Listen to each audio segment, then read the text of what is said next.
Oh my shh. I better be quiet. It's good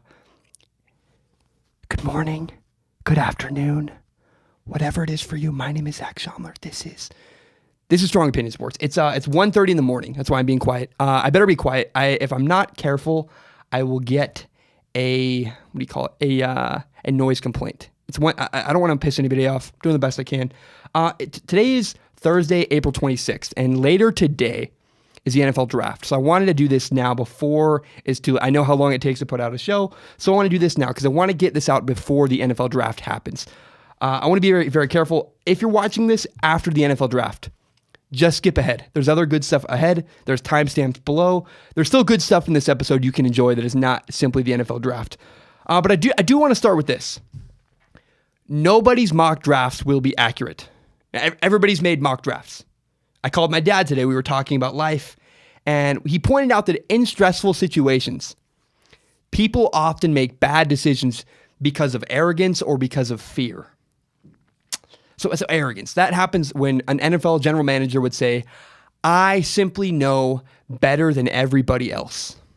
Or fear, like, oh crap, didn't expect that to happen, and they panic. I'm saying this now to give you something to pay attention to during the draft, because I believe that all of the top 4 quarterbacks should be drafted and out of the NFL draft by the 6th pick. I think all top 4 quarterbacks should be gone by the time we get to the 7th pick in the NFL draft. But statistically, people are stupid. They're arrogant or they're afraid. And I think it's going to be fun to see which quarterbacks are still available when the 7th pick rolls around. Dude, I'm sweating. I'm nervous. I don't want to be loud. I'm terrified. Here's what I believe we will see. Because, Mel Kiper is going to be wrong. Todd McShay is going to be wrong. Colin Cowherd's going to be wrong. Even me. We're all going to be wrong. Everybody will be wrong. Because NFL executives tonight at the NFL draft are going to make bad decisions because they are afraid or because they are arrogant. People get stupid when the pressure turns on. And I think we're going to see a lot of NFL teams make decisions that I normally wouldn't. And that's why everybody's mock drafts are going to be completely, totally wrong. All right, that being said, I am going to give you guys 2 mock drafts later in this podcast. I'm going to break down Lamar Jackson, and I'm going to offer a different perspective of the Oklahoma City Thunder and Russell Westbrook. I think it's interesting. I think you're going to like what I do because I'm going to go away from what I generally blame Russell Westbrook. And this time I'm going to talk about coaching and maybe is coaching the problem in Oklahoma City. So I do have 2 mock drafts for you guys today. These are my final attempt at making a mock draft because there are 2 big dominoes that will decide what happens during the NFL draft. Because either the Browns are going to select Sam Darnold number 1 overall or Josh Allen. And who the Browns select number 1 overall will completely affect the rest of the NFL draft. Whoever the Browns draft is going to send a ripple effect across the rest of the draft. So this is my first mock draft. This is mock draft A, 1 of 2 today. This is the one I'm most confident in. I have a gut feeling. You call it whatever you want. I believe the Cleveland Browns are going to draft Josh Allen, the quarterback from Wyoming, number 1 overall. John Dorsey's the decision maker in Cleveland, and he has a history of picking the big-armed quarterbacks with potential. He picked Patrick Mahomes out of Kansas City. That's just what John Dorsey does, and I can't explain it. I got a gut feeling. I believe the Cleveland Browns are going to go with Josh Allen, number 1 overall. So with the 2nd overall pick, because the Cleveland Browns will pass on Sam Darnold, I believe the Giants will pick Sam Darnold. This number 2 overall pick, the Giants are going to pick Sam Darnold. Sam Darnold is the only quarterback the Giants would use a pick with a quarterback on. The only quarterback the Giants would pick is Sam Darnold. They do have Eli, but they're going to say screw it. Even though Eli's 37 years old, Sam Darnold is just too good for us to pass up, and the Giants will pick Sam Darnold with the number 2 overall pick. So the New York Jets with the 3rd overall pick, the Jets will pick Baker Mayfield. I'm going to believe reports. I know there have been reports that say the Jets love Baker Mayfield. I'm going to believe them. They could be just pulling the wool over our eyes. Maybe the Jets are just tricking everybody. But I'm going to believe the reports. I believe the Jets actually love Baker Mayfield. I think the Jets pick Baker Mayfield number 3 overall. Even though I would pick Josh Rosen, I think the Jets are going to pick Baker Mayfield. So with the 4th overall pick, the Browns are going to select Bradley Chubb, the defensive end out of North Carolina State. The Browns are going to do this because they will have a chance at a legendary pass rush. They already have two running backs. Two defensive. They already have 2 running backs. They're not going to pick Saquon Barkley. They do have Myles Garrett, and they want to give Myles another guy to work with. Just imagine this. Imagine the pass rush being Myles Garrett on one side and Bradley Chubb on the other. That's scary. That's terrifying. And that's what I believe is going to happen. I'm nervous. It's late at night. I don't want to be loud. I believe with the 5th overall pick, the Broncos are going to draft Josh Rosen. I think the Broncos will be okay with who Josh Rosen is. They're comfortable with Josh Rosen because Josh Rosen is very similar to a young John Elway. I believe John Elway, the decision maker with the Broncos, looks at Josh Rosen and is not scared. He likes what Josh Rosen is about, and Josh Rosen is simply too good for the Broncos to pass up with the 5th overall pick. I believe the Broncos pick Josh Rosen. Now, for the 6th overall pick, this is where it gets really interesting. Because with all top 4 quarterbacks off the board, with Josh Rosen gone, Baker Mayfield's gone, Sam Darnold's gone, Josh Allen's off the board, I believe the Bills are not going to trade up. They have no reason to. They want a quarterback. All the quarterbacks the Bills could go after are now gone.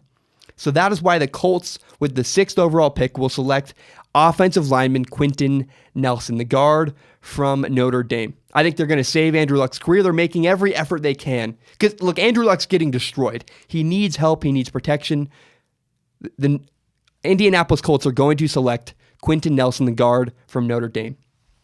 So with the 7th overall pick, the Tampa Bay Buccaneers, they don't need Saquon Barkley, but they're going to draft Saquon Barkley. He's too good for the Buccaneers to pass up. They don't need him, but that's what's going to happen. I think they're going to look at Saquon Barkley, say he is too talented for us to not use and draft him. So with the 8th overall pick, I have the Bears selecting Roquan Smith, the linebacker from Georgia. This was a toss-up. It was really close between Minkah Fitzpatrick or Roquan Smith. I believe the Bears would go Roquan Smith. Linebacker is a bigger need. They really wanted Quentin Nelson, but Quentin Nelson was gone to the Colts, so the Bears will draft Roquan Smith.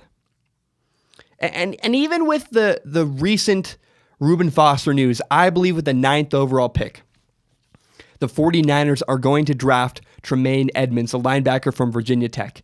They could still use another interior linebacker, even if Reuben Foster's healthy. I believe that the 49ers will select Tremaine Edmonds. Now, the 10th overall pick is interesting because now in this scenario, Denzel Ward's available, Josh Jackson's available, and Minkah Fitzpatrick's available. The Raiders simply need to make their pass defense better. They need to get some defensive backs. They need to help their secondary. I believe the Raiders are going to draft Denzel Ward, but this one's really a toss-up. It could be any of the guys I just listed. So that's my first mock draft. 1 through 10. Again, I'll go through 1 through 10. I believe number 1, the Browns select Josh Allen. Number 2, the Giants select Sam Darnold. Number 3, the Jets select Baker Mayfield. With the 4th overall pick, the Browns select Bradley Chubb. The 5th overall pick, the Broncos select Josh Rosen. The 6th overall pick, the Colts select Quentin Nelson. 7th pick, Saquon Barkley to the Buccaneers. The Bears are going to draft Roquan Smith, the linebacker from Georgia. With the 8th overall pick, the 9th overall pick, Tremaine Edmonds. And with the 10th overall pick, I believe the Raiders will draft Denzel Ward. So what will change if the Browns do select Sam Darnold with the number 1 overall pick? Because Sam Darnold is the biggest domino to fall. Sam Darnold affects everything, how everything works. If the Browns select Sam Darnold with the number 1 overall pick, here's what will happen. Because it does change everything. So number 1, obviously the Browns select Sam Darnold. This is what I would do, but my gut tells me that the Browns are going to instead choose Josh Allen. I would pick Sam Darnold, but I just have a feeling, I believe the Browns will select Josh Allen rather than Sam Darnold. But in this situation, the Browns do select Sam Darnold. So with Darnold gone, with the number 2 overall pick, the Giants will pick Saquon Barkley. They're going to commit to Eli Manning. They would then have Odell Beckham Jr., Saquon Barkley, a new left tackle, a new head coach who's offensive oriented, and there would be no excuse for Eli Manning to not be successful. Now, with the 3rd overall pick, I still believe that the love Baker Mayfield. The Jets will commit to Baker Mayfield. I would pick Josh Rosen, but I believe reports. I think the Jets actually legitimately love Baker Mayfield. I don't quite understand it, but that's how they feel. So with the 4th overall pick, again, I think the Browns still select Bradley Chubb. I don't see a world where the Browns don't select Bradley Chubb with the 4th overall pick in both scenarios.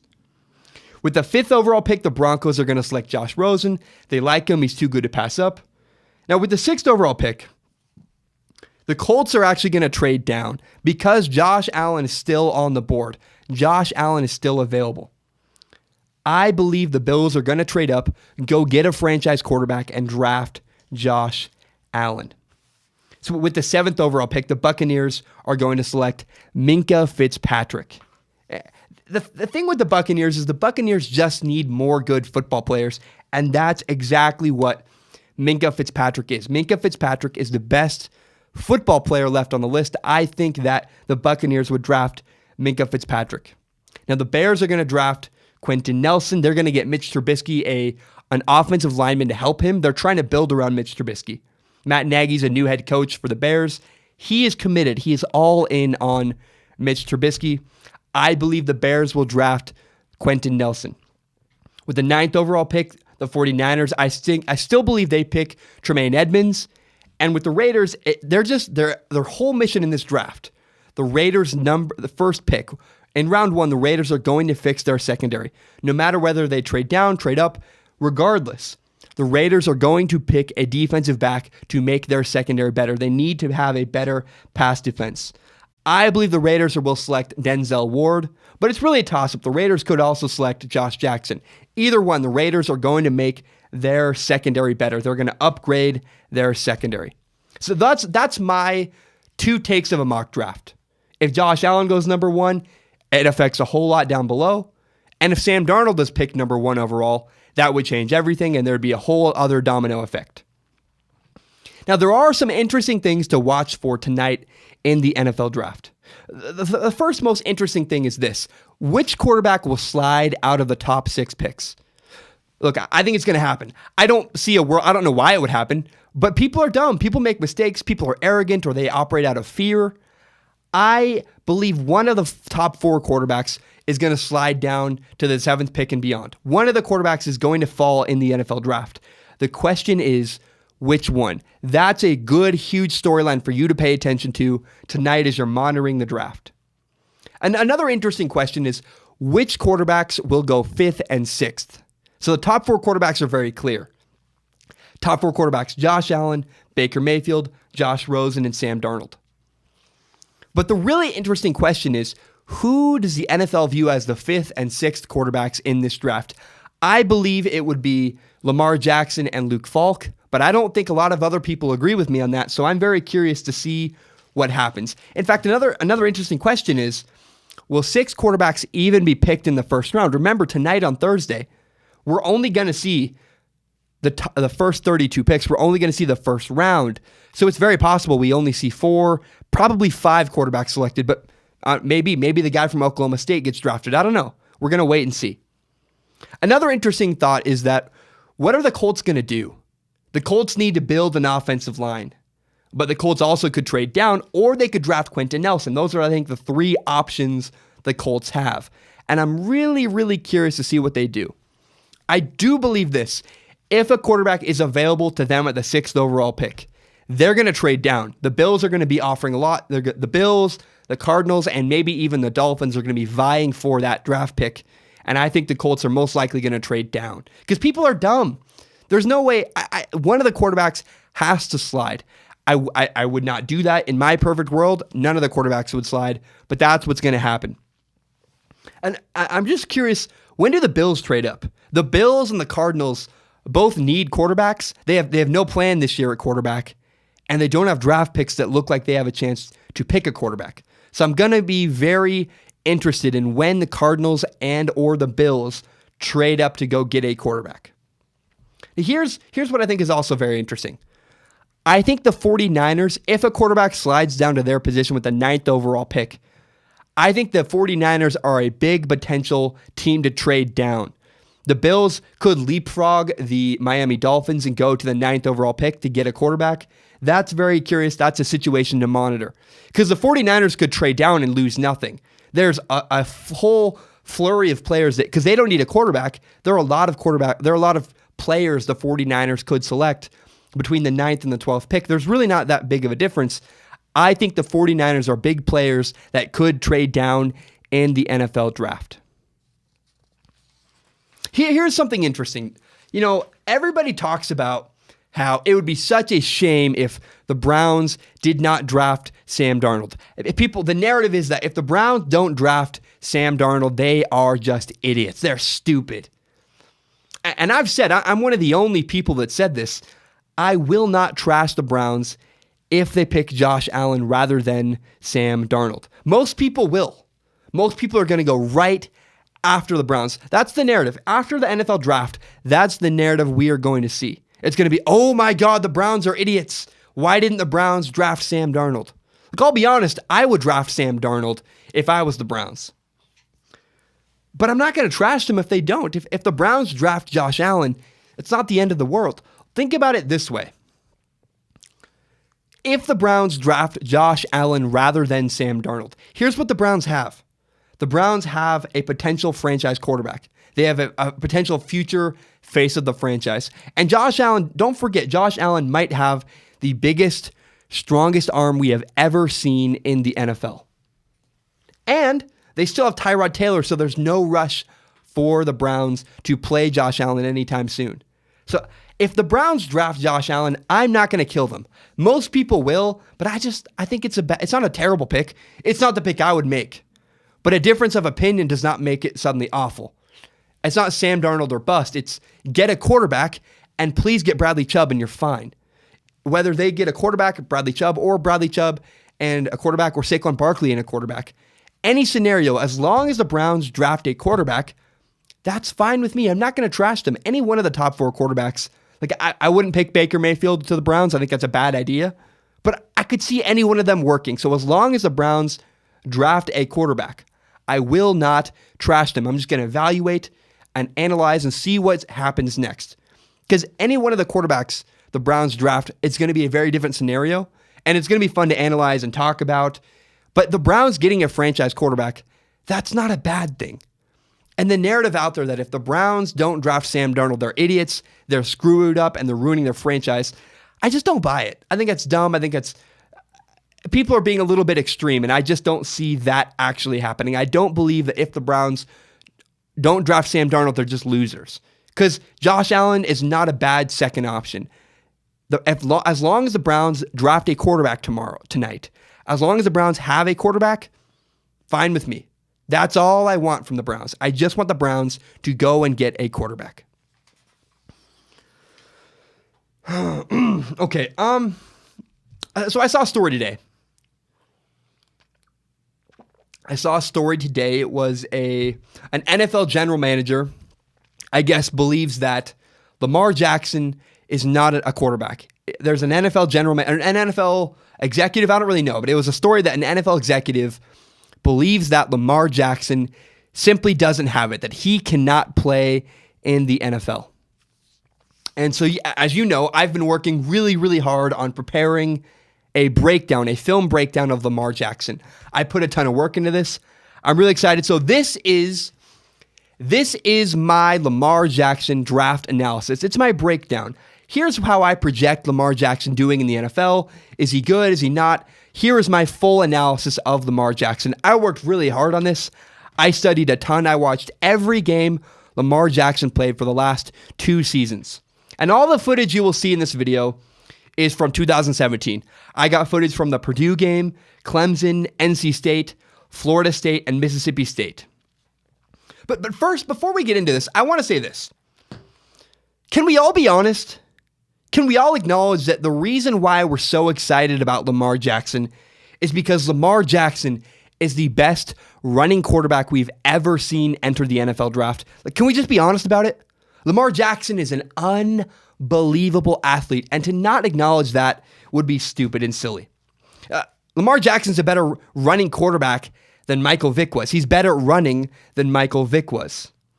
But the question is, can Lamar Jackson throw the football? The short answer is yes.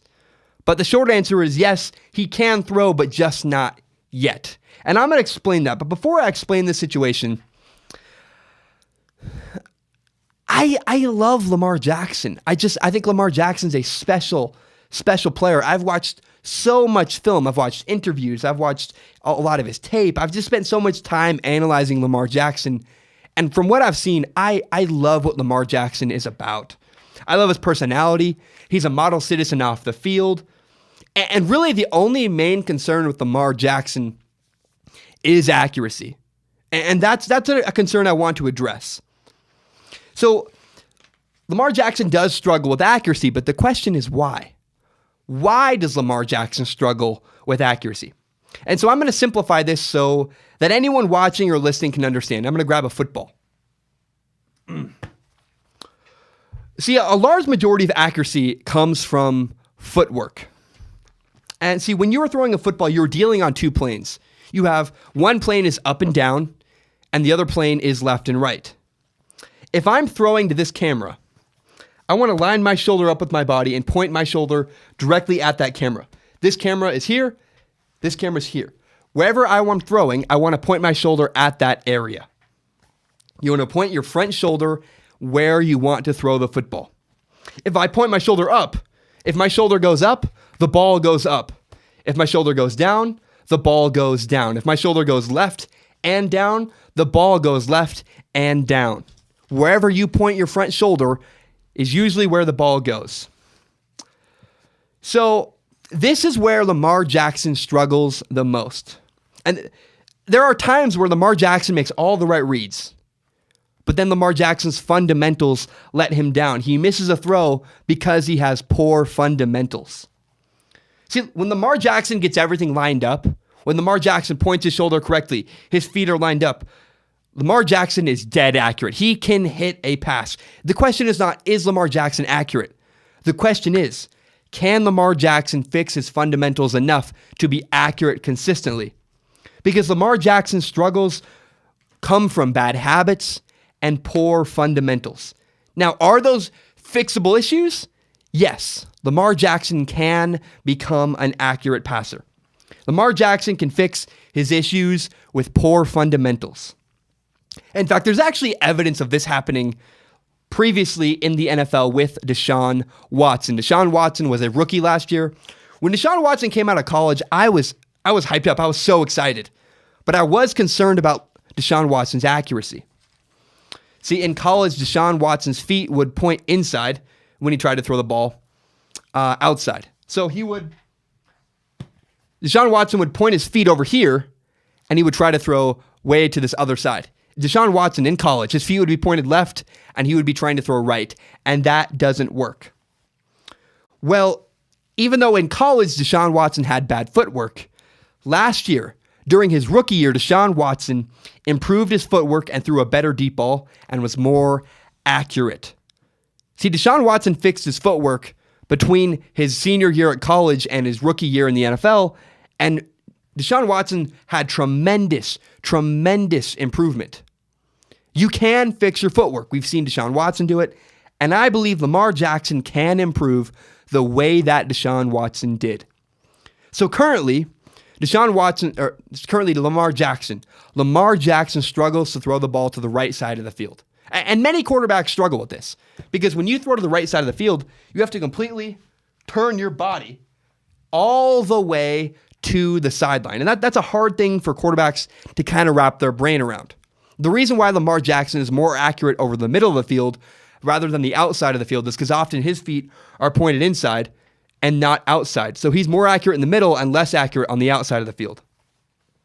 Additionally, because Lamar Jackson's feet are close together, his shoulder often gets pointed up. And when his shoulder's pointed up, the ball goes up. and the ball has a tendency to sail on him and go over people's head. So where Deshaun Watson really only struggled on one plane, Deshaun Watson in college would struggle left to right.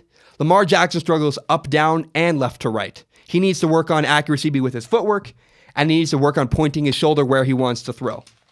And that's really, it's somewhat encouraging and somewhat scary. So if Lamar Jackson widens his base, his shoulder will not be pointed up, the ball won't sail on him.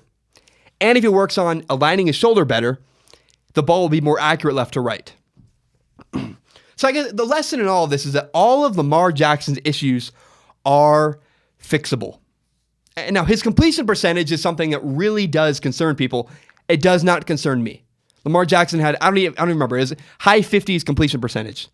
I am not worried at all. Here's why. Let me put it this way. Lamar Jackson's team was trash. They were awful. They had so many drops. They were garbage. It's a real issue. Lamar Jackson's receivers were not very good. They had all kinds of problems catching the ball.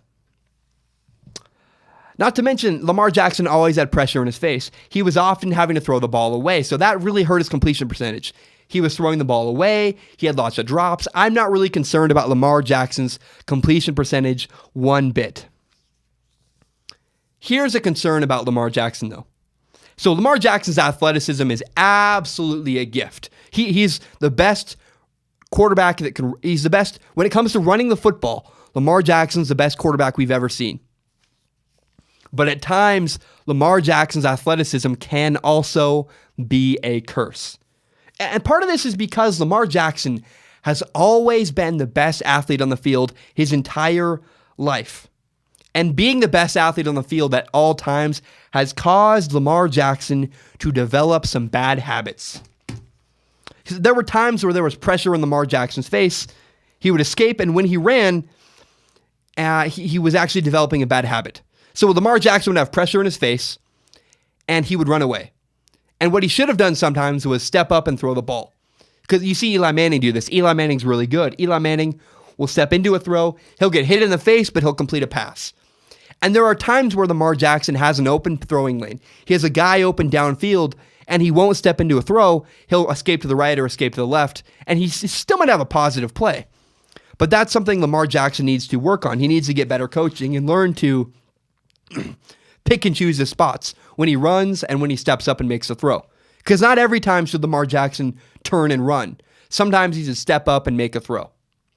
But early on in Lamar Jackson's NFL career, I would actually encourage Lamar Jackson to run a lot. I would encourage Lamar Jackson to run often. I would tell Lamar Jackson, you know what? Use it as a crutch.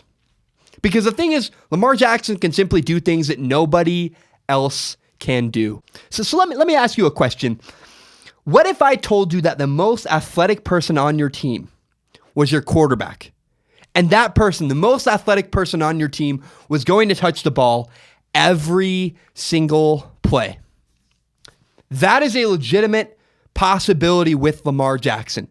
Lamar Jackson will be the best athlete on your football team. And when you put him at quarterback, he will touch the ball every single play. The Arizona Cardinals are in the NFC West, a stacked division, a division with the Seattle Seahawks, the Rams, the 49ers. Every team in the NFC West has a quarterback aside from the Arizona Cardinals. I believe the Cardinals should draft Lamar Jackson. You need excitement. If you're a Cardinals fan, you have nothing to root for. Your team sucks, you have a defensive-minded coach, and you're going to lose year in and year out because you have no quarterback and your NFC West division is incredibly good. If I'm an Arizona Cardinals general manager, doesn't matter if Lamar Jackson's going to be incredibly successful or not. What Lamar Jackson would bring to my franchise is excitement, and it would give fans a reason to watch. Now, here's what I really hope happens. I believe the Patriots are actually going to draft Lamar Jackson. I believe, and I hope to God Lamar Jackson goes to the New England Patriots. Bill Belichick will see value where other people's simply do not. He will see Lamar Jackson as an incredibly talented athlete and who can play quarterback. I remember when Bill Belichick lost last year to Deshaun Watson, I would bet you money Bill Belichick has never forgot almost losing to Deshaun Watson. Deshaun Watson lit up the Patriots last year. He did not beat them, but Deshaun Watson had tremendous success against the Patriots, and I would bet you anything that Bill Belichick saw Deshaun Watson's success last year and said, I can replicate that with Lamar Jackson. Because don't forget, Bill Belichick's a defensive-minded coach, and he watches Lamar Jackson and goes, oh crap, I don't know how I would stop that guy. So there's a big thing. Bill Belichick will see value in Lamar Jackson where other people don't. Here's why I believe that. It is no secret that NFL offensive lines are getting worse every single year. That's because of the new college rules that restrict practice times. See, college offensive linemen do not have as much time to prepare and get ready for the NFL. They're losing important practice time. And so because of this, every single year, NFL offensive lines get worse and worse. And not all while defensive linemen actually get better and better athletes. Defensive linemen are the best athletes they've probably ever been. In fact, the best athlete I ever saw in my life, I played high school football with a guy named Samson Ebukam. He plays defensive end right now for the Rams. You know why he plays defensive end? They said, you're the best athlete on the field. You can get after the quarterback. We're putting you at defensive end. Lamar Jackson has an incredible ability, an ability that nobody has. Lamar Jackson can get away from these really scary, incredibly athletic defensive linemen. Lamar Jackson can turn a sack, a bad play, a big loss into not just a 4-yard gain, not just a 30-yard gain. Lamar Jackson can turn a sack into a touchdown. He has that ability. It's a Russell Wilson-like ability to get away from pressure. It's an incredible innate ability that Lamar Jackson has. And as the NFL changes, as offensive lines get worse, you may want a guy like Lamar Jackson who's a master at extending plays. Lamar Jackson can do things nobody else can do. Watch his highlights. You go, oh my God, is that a quarterback or is that a running back or is that... I've never seen an athlete like that play quarterback. Lamar Jackson's unbelievable. He can do things nobody else can do. And I truly believe there are NFL coaches out there that are looking and watching him and saying, we can do something with that. I don't know how exactly yet, but we can refine that, turn that into something. Here's an important thing. At times, the Louisville offensive line made huge, inexcusable mistakes. They left Lamar Jackson out to dry. People would come free. Like pass rushers would have a free chance to come and right after and get Lamar Jackson. Lamar Jackson would make them miss, and he would have actually tremendous success, even though there was pressure in his face often. So I would draft Lamar Jackson. Lamar Jackson, again, he does things nobody else can do. I think the best case scenario for Lamar Jackson is that he gets a year off. He gets a year to watch a guy like Tom Brady or Big Ben or maybe Blake Bortles. And if Lamar Jackson is drafted into a situation like that, where he can take a year to work on his fundamentals, he can get better. Because again, he needs to work on pointing his shoulder. He needs to have a wider base so the ball doesn't sail on him. If Lamar Jackson has time to do that, I believe he could be tremendously successful. There's a weird thing Lamar Jackson does. I want to point it out to you before I end this topic. He'll grab a ball and he'll separate, and he'll want to throw the ball. He'll pull the ball back, and then he'll change his mind and go, oh, I don't want to throw it, and he'll kind of leave the ball hanging out there, and he'll go to his other reads. And meanwhile, the ball is just kind of sitting up out in the middle of nowhere. And that's a weird thing Lamar Jackson does. And there's little things like that Lamar Jackson needs to work on. He needs to widen his base. He needs to not hold the ball. Like 1 or 2 plays a game, you'll watch his film. He does this thing where he holds the ball out, and then he goes to his reads like this, and it doesn't look natural at all. So there are little tiny fundamental things that Lamar Jackson needs to work on. But man, I'll tell you what, Lamar Jackson absolutely has the mental capacity to run an NFL offense. He may struggle with fundamentals, but his team had a ton of drops. He had guys in his face all the time because his offensive line was awful. And he can run an NFL offense. Mentally, he has the capacity. He never got hurt. Lamar Jackson never had off-the-field issues. In fact, I love Lamar Jackson's personality. I've watched interview after interview after interview. I truly believe Lamar Jackson is a diamond in the rough, and I would draft him. I love Lamar Jackson. I think he's great. I would bring him in. I'd coach him up. I would fix his fundamentals. And if you can do that, If you can fix Lamar Jackson's bad habits and fundamentals, widen his base, help him with pointing the shoulder, stop him from doing this weird thing with the ball. If you can fix Lamar Jackson's fundamentals, you will have a special quarterback that's maybe the best quarterback in this draft class. Fix the fundamentals, and Lamar Jackson will be unbelievably terrifying. There you go, guys. That was, 15, 16, I don't know. I told you guys, I did my homework. I worked on that freaking breakdown for weeks. I was so invested. I watched so much Lamar Jackson film. I was working 3 jobs. I was in 18 credits. I was doing 40 videos a week, and I still managed to find time to research Lamar Jackson, and I think that was you're welcome. That was a great topic. I'm really proud of that. I wish it was a little bit earlier. I wish it had been a week ago, but who cares? I'm proud of that. That was awesome. Okay, so last night we saw LeBron James basically single-handedly win the game against the Pacers. LeBron James is carrying the Cleveland Cavaliers right now. It's unbelievable. So last night, I'm going to paint a picture for you. It's a tie game. It's 95-95. There are 3 seconds left. Victor Oladipo's driving to the basket for the Indiana Pacers. LeBron James comes out of nowhere. He blocks Victor Oladipo's shot, grabs the rebound, calls a timeout. So then the Cleveland Cavaliers have the ball with 3 seconds left. Tied 95-95. Lamar Jackson gets the inbound, makes the three-point shot. The Cavaliers win the game 98-95. LeBron James, I almost said Lamar Jackson. LeBron James had the game-saving block and the game-winning shot. LeBron James played 42 minutes. He scored 44 points. He was 15 for 15 from free throws, and he shot 58% on the night. LeBron James is the only reason why the Cleveland Cavaliers are even in the conversation. Say what you want about Kevin Love. He's hurt. He's not playing very well. LeBron James is unbelievable. And LeBron James is why... So the Cavaliers are interesting. And right now, the NBA playoffs are just so dang exciting. I'm so excited, man. Oh, my goodness. We have the Rockets and Thunder is going to be... The Rockets and Thunder are a great matchup. We've had the Russell Westbrook, Oklahoma City Thunder, whatever that drama is, it's been fun to watch regardless. The Celtics look interesting. The 76ers are unbelievable. They look fantastic. They look like they could even beat LeBron James. And then you have the Cavaliers and LeBron James. I guess my point is, I just love intense playoff basketball. This is such a fun time of year. I hope you know how lucky we are. The NFL draft is perfect right now. The NBA playoffs are both, not just the Western Conference, not just the Eastern Conference.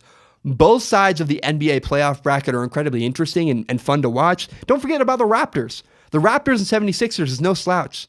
I think the Raptors, I don't know how the matchup is going to work, but Cavs Celtics, I think, is the matchup, and then Raptors 76. I don't really know how it's going to work out, but whatever the series of matchups, there are 4 teams in the Eastern Conference that are really interesting. Not to mention you have Anthony Davis is somehow carrying the Pelicans. I want to see that matchup later on. The Warriors are somewhat injured, and Steph Curry's got drama there.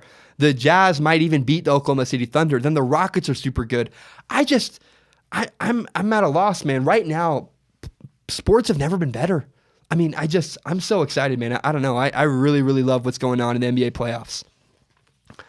I want to touch on this. I have 2 things left. I'm going to do at the end of the show, I'm going to do closing remarks, kind of how I feel about these quarterbacks before I let them ride off into the sunset, get drafted, and do the NFL. But I want to drink water first. My ears just popped, and that was weird. Do I sound different? I feel different. I feel really different. Whatever. Anyways, so tonight, or I guess last night, the Oklahoma City Thunder beat the Utah Jazz 99-107. So though now the Utah Jazz lead the series 3-2. And here's what's interesting about this game. It was game 5? Yeah, game 5. The Oklahoma City Thunder beat the Jazz. Russell Westbrook had 45 points. And Paul George had 34 points. So Russell Westbrook, Paul George, they were just on a scoring tear. However, weirdly enough, The Oklahoma City Thunder altogether only had 13 assists for the entire team. What that tells us is it's confirmation that the Oklahoma City Thunder are indeed playing ISO ball. They're doing it all themselves. They're not working together. They're not running an offense. They're just playing isolation, one-on-one basketball, putting up shots. And I do this from time to time. I try to look at things from a different perspective than my own. Because normally I just go after Russell Westbrook. I say it's always Russell Westbrook's fault. And I never try to look at it from another perspective. So that's what I'm going to do today. Because if you look at the Oklahoma City Thunder, the Thunder are a much more talented team than the Utah Jazz. Utah Jazz have, they have one Rookie of the Year, Donovan Mitchell, a bunch of kind of unknown, undrafted players, Rudy Gobert, yada, yada. They have average players. So the Thunder have better players than the Jazz, but the Jazz have superior coaching. And when I see the matchup between the Thunder and the Jazz, it makes me think of the Patriots and the Steelers. The Steelers have all this talent every year, and yet the Patriots have better coaching. Coaching has dominated the Steelers-Patriots rivalry. In fact, if you look at it, did you know that Mike Tomlin has a 2-6 record all time against Bill Belichick? 2-6! Bill Belichick has dominated Mike Tomlin. It's really sad. And yet, when we talk about the Steelers and how the Steelers are always beat by the Patriots, what do? We blame coaching. We don't blame Big Ben for losing to the Patriots. We blame Mike Tomlin. We say it's Mike Tomlin's fault that the Steelers are losing to the Patriots. We say the Patriots have a better system. Coaching's winning the series, not talent. I don't know. I think there's maybe a reason why the Utah Jazz are beating the Thunder 3-2 in their playoff series. The Thunder may have better players, but the Utah Jazz have better coaching. The Thunder are not working together. The Thunder only had 13 assists. And you can blame the style of play they're playing on coaching. Say, maybe Russell Westbrook isn't accountable for his bad shots, or maybe his crazy vendetta against Ricky Rubio. Maybe the coach for the Oklahoma City Thunder should have pulled him aside and said, hey, what are you doing? Maybe the coach should have kept him in line, right? Maybe everything going on with the Oklahoma City Thunder is not Russell Westbrook's fault. Maybe it's coaching. See where I'm going here? No, that's ridiculous. Listen to the stats. If the Steelers and the Patriots played each other, if the Steelers lost to the Patriots, and Ben Roethlisberger only completed 29% of his passes, what would we do? We'd say, oh, Big Ben, you didn't do very well. Or if Big Ben in the fourth quarter completely choked, would we blame coaching, or would we say Big Ben choked? In this playoff series, in Game 3, Russell Westbrook against the Utah Jazz, Russell Westbrook only shot 29%. And in the fourth quarter, he choked. He didn't show up. He only hit 2 free throws. I think it's interesting. We're not holding Russell Westbrook accountable. We need to stop making excuses for Russell Westbrook. I understand it's easy to blame coaching. You can say coaching this, coaching that.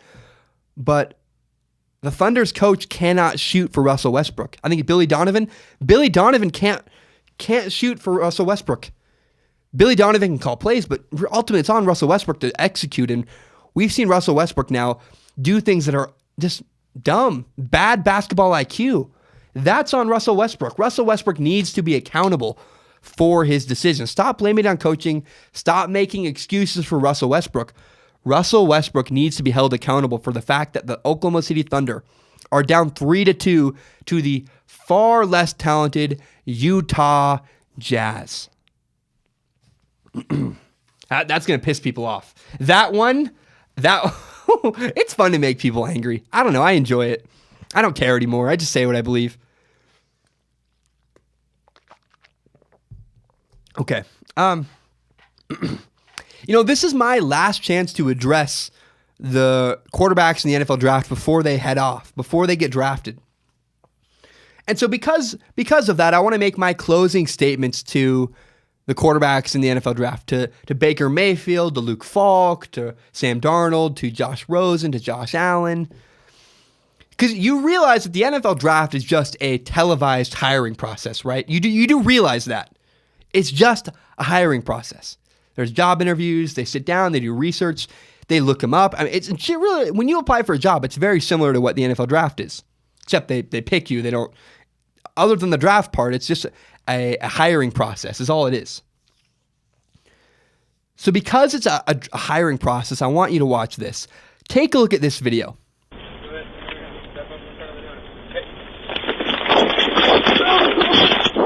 Oh my God! Oh my God! I'm done! Are you kidding me? I'm done! I didn't... Yeah, that was Baker Mayfield running from the police. And that scares me.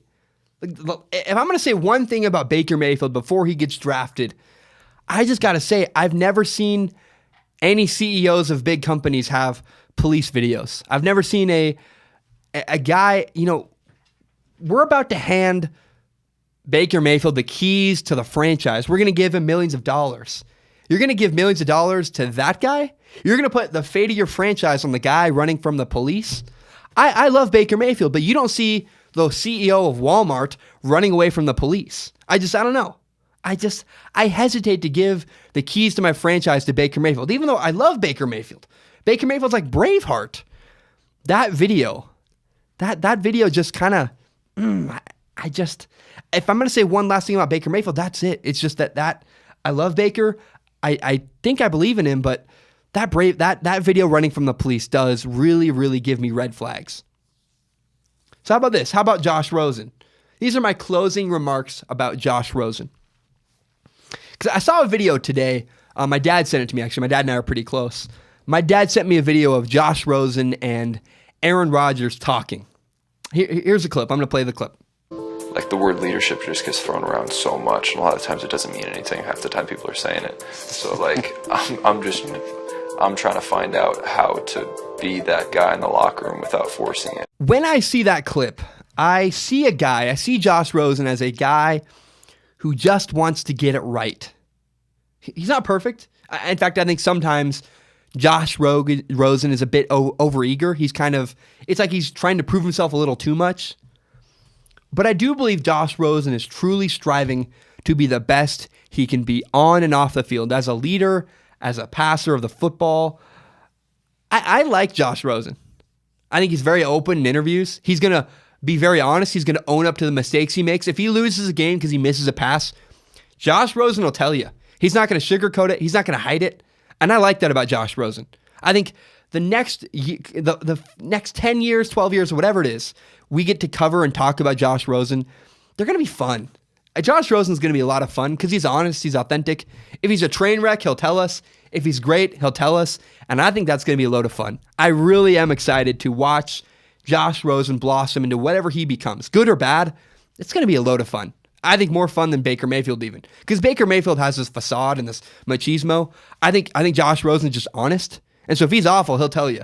And if he's great, he'll tell you. And I think that's going to be a load of fun. So this is a hiring process. The NFL draft, to me, it's just a hiring process. You vet people, you look at their resumes, you interview them. And Luke Falk's resume, to me, is a very much a deterrent. I'm nervous when I look at Luke Falk's resume, the quarterback from Washington State. Ironically, my home school, that's where I go. I attend school. I'm in a dorm for Washington State right now. If you look at Luke Falk's resume, he had 3 terrible games his senior year. That's alarming. He was also benched twice. He has injury concerns. I have concerns about Luke Falk. He can make all the throws. He seems like a guy, I like him. I like his interviews. I criticize him as a leader. I was wrong about that. I think he's very capable of leading a franchise. But I don't know that he's great in big moments. That's a big concern to me. That's my closing remark on Luke Falk. I will say this. If Luke Falk goes to the Patriots, he could succeed. In fact, I think that's where Luke Falk would have the best opportunity to be a successful quarterback. Maybe with the New Orleans Saints. I don't know about the Pittsburgh Steelers, but the Patriots or the Saints, hopefully the Patriots, that is where Luke Falk could be successful. I don't know if they feel that way about him, but that's how I feel about Luke Falk. I think if Luke Falk goes to the Patriots, learns from Tom Brady, he could be successful. Now, Lamar Jackson and Josh Allen, as we close out the NFL draft process, I noticed that Lamar Jackson and Josh Allen have the exact same issue. They're the most talented people you will ever interview for the job. When you interview Lamar Jackson and Josh Allen, I mean, their skills with Photoshop, with Adobe, with sales, whatever it is, their skills are unbelievable. But it's going to take them a while till they are able to keep up the pace with their competitors. Maybe the ceiling is higher for Josh Allen. Maybe the ceiling is higher for Lamar Jackson. But they need time. They need about a year to catch up to everybody around them. I like Josh Allen. I like Lamar Jackson, but both of them need time to develop. That's kind of my closing thought on Lamar Jackson and Josh Allen. I hope that they both get to sit a year. I don't think either one of them are going to be afforded that opportunity, but I think that's what would be best for them. Lamar Jackson and Josh Allen both need to fix their fundamentals for them to be successful, and I hope they get a year off. I don't think they will. I think people are too impatient. They're desperate for a quarterback, but that's how Lamar Jackson and Josh Allen will be the most successful, if they get time to sit on a bench and develop.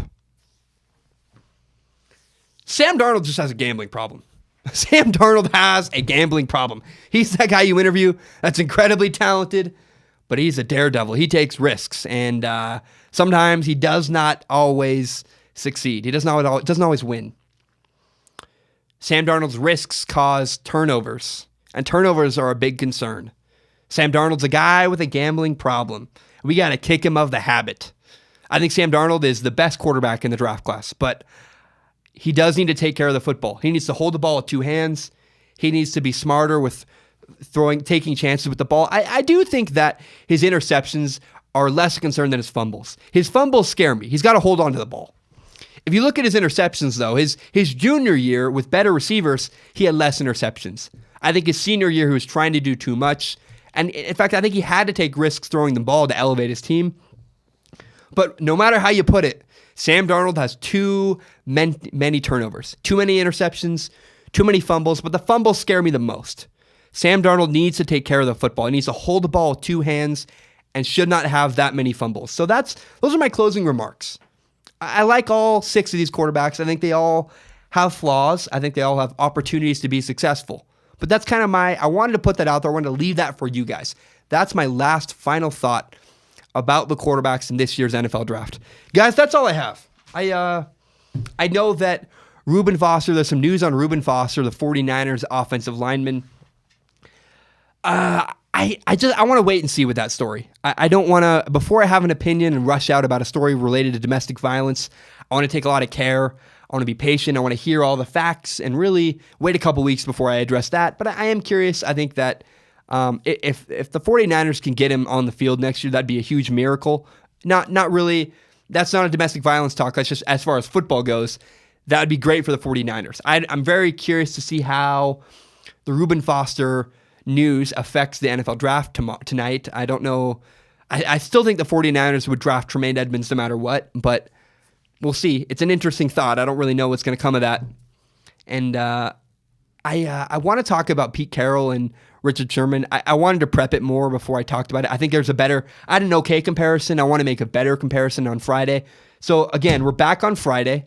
Today's Thursday. Tomorrow's Friday. I'm going to do another show tomorrow reacting to the NFL draft. I'm going to try to do that tonight. So this is Thursday morning. Try to do another one Thursday night. Reacting to the NFL draft. I'll talk about Richard Sherman. Talk about some 49ers stuff. I got some other little stories I've been working on. But I want to make sure I do the best I can with the show. I want to give you guys quality over quantity. So that's why this show has been it's like 50 minutes, something like that. I don't know. But I do the best I can. I'm giving you guys the best content I can. I will say the opening of the show was really cringy. I had this funny idea. I'd start really loud and go, oh crap.